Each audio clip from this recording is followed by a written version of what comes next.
وليلها هو دمي وشمسها بسماري وشكلها بملامحي حتى لوني قمحي من خيرك يا مصر.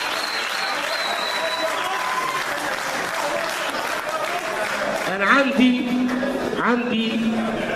عندي بنت والله عندها 3 سنين و4 شهور، وانا جاي دلوقتي بتقول لي رايح فين يا بابا؟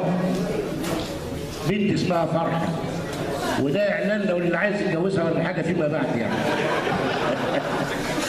رايح فين يا بابا؟ قلت لها يا بنت رايحين مؤتمر عشان نقول نعم. قالت لي السيسي؟ قلت لها يا بابا انا هنزل معاك علشان اقول نعم لمصر، اقسم بالله هذا حدث.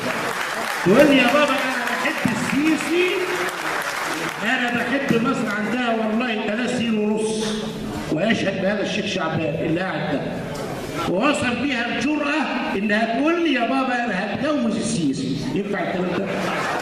ينفع بنت تقول كده قدام ابوها؟ والله هذا حرام. فسنقول نعم لمصر، الجيش والشرطة والأزهر والكنيسة والشعب.